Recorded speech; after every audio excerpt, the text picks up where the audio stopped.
Ladies and gentlemen, in summary, GNUT's leadership is focused on more than day-to-day governance. It is shaping a long-term development pathway. Through disciplined financial reform, bold infrastructure planning, and partnerships with trusted donors, GNUT is demonstrating that despite today's challenges, the future of the Solomon Islands is being built with intent, integrity, and a vision for sustainable prosperity for all. Members of the press, as we mark 1 year of service under the Government for National Unity and Transformation, I want to express my sincere gratitude to my ministers who are here this afternoon, to the people of Solomon Islands, ministers and members of parliament, of course. Some of them have gone across, but most of them are still here. Yeah. I want to express my sincere gratitude to them and to the people of Solomon Islands for their trust and support. The achievements we have made so far are only the beginning. They lay the foundation for the work that still lie ahead. I am proud of what we have accomplished together. We have worked tirelessly to create a government focused on stability, unity, and transformation. While we have made significant progress, we also recognize the challenges that lie ahead. As we reflect on these milestones, we also acknowledge that leadership is tested not only in moments of achievement, but also in times of change. This week, we have witnessed shifts within our political landscape, developments that warrant honest reflection and response. It is in this spirit that I now tend to address recent events concerning the departure of some of our former colleagues from the Government of National Unity and Transformation. In light of the recent resignation of several members of Parliament from the Government of National Unity and Transformation, I would like to provide some clarity on these developments, which are a natural part of the evolving process of democratic governance.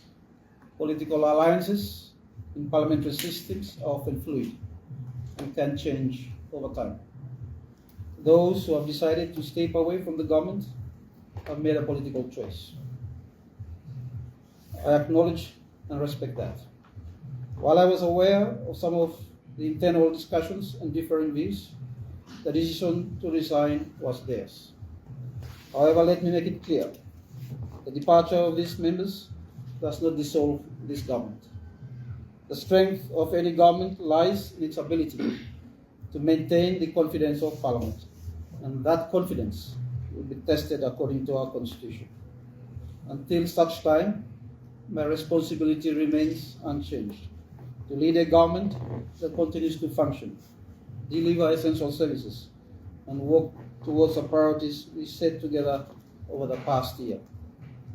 There has also been significant public discussion surrounding the resignation of the Deputy Prime Minister. I can confirm that this decision was made following consultations within the coalition and was handled with the respect it deserved. Yeah. He voluntarily tendered his resignation, which I accepted. Cabinet reshuffles and changes are a normal part of any government operation, guided by the need for cohesion, accountability, and the best interest of the nation, not by external pressures. Some have suggested that the resignation of the Deputy Prime Minister was delayed or made in response to political demands. I would like to clarify that decisions of this nature are not made hastily, nor are they based on ultimatums.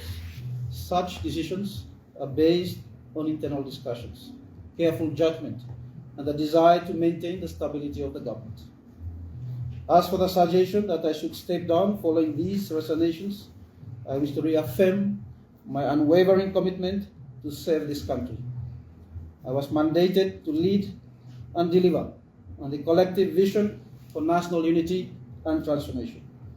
If and when Parliament decides otherwise, that decision will be respected.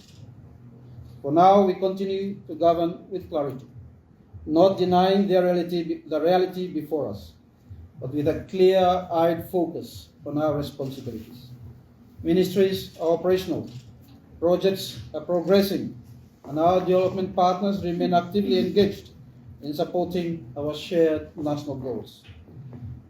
Ladies and gentlemen, in moments like this, it is crucial that we remain focused on what matters most, and that is the well-being of our people, the functioning of our institutions, and the continued delivery of services. Political shifts are part of our democratic journey. Some who have left the government have questioned our leadership and expressed doubts about our ability to address the nation's most pressing challenges.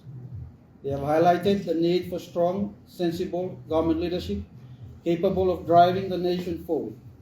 While I respect their views, I must respectfully point out that these assertions do not align with the reality of what we have achieved under GNUT over the past year, as I have outlined earlier. Leadership is not about using ultimatums or responding to individual grievances. It is about collective responsibility and working together towards the common good. Despite the challenges we have faced, our government has continued to implement essential national policies and projects through the dedicated efforts of our ministries and the entire government machinery. We have advanced key infrastructure projects, made progress in economic reforms, and taken significant steps in human capital development, all of which are critical to addressing the issues facing our country. To claim that the government lacks leadership is to ignore the tangible progress we have made so far. We remain steadfast in our commitment to deliver on our promises and tackle the challenges facing our people. Our leadership is defined by unity, purpose, and service to the people, not by individual demands or disruptions. The resignation of senior ministers is a blessing in disguise. It is the dawn of a new era to usher in fresh, young, and energetic leaders who are willing to take up the challenge to lead our people and our country. GNUT's door is open. The politics of old must now be discarded. It is divisive and disruptive. We must focus on our people by implementing good policies. To members of the press, thank you for attending this press conference and for your ongoing commitment to keeping our people informed. As we approach World Press Freedom Day on the 3rd of May, may I recognize your important role and contributions in supporting our democracy, and I wish you a meaningful observance of this occasion. Thank you, Thomas, and may God bless all my islands from shore to shore.